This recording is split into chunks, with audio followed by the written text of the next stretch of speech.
Amour, gloire et beauté.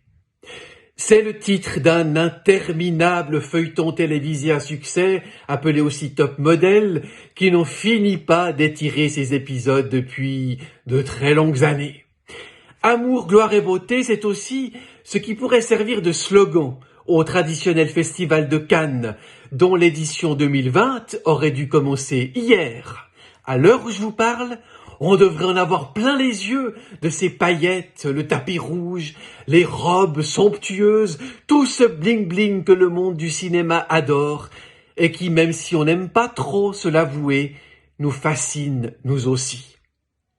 Amour, gloire et beauté, ce sont des maîtres mots qui charpentent le monde dans lequel nous vivons. Qui oserait prétendre aujourd'hui être totalement détaché de toute forme d'amour? Qui oserait affirmer être devenu imperméable à la gloire et à ses manifestations éclatantes? Qui oserait se déclarer fondamentalement insensible à toute forme de beauté? Pour ne parler aujourd'hui que de la gloire. Je repense à cette parole de Jésus dans un moment où il parle à Dieu de ses disciples. Il dit « Je leur ai donné la gloire que toi, tu m'as donnée ».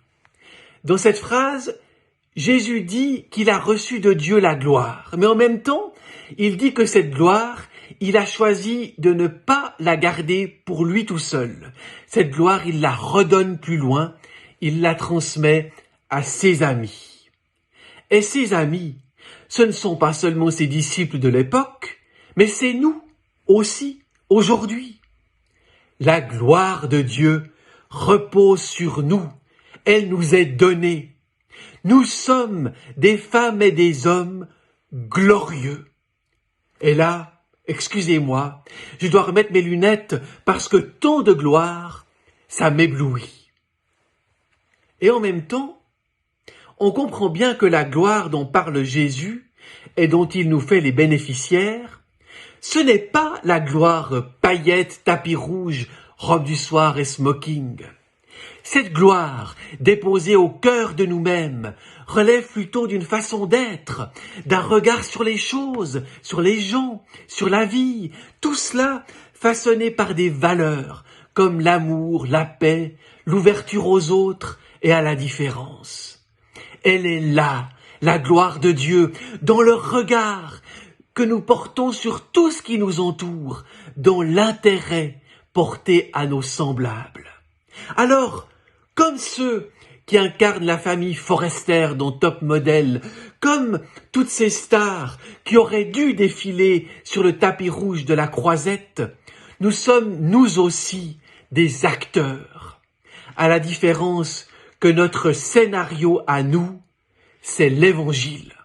Par nos paroles et par nos actions les plus quotidiennes, nous racontons Dieu.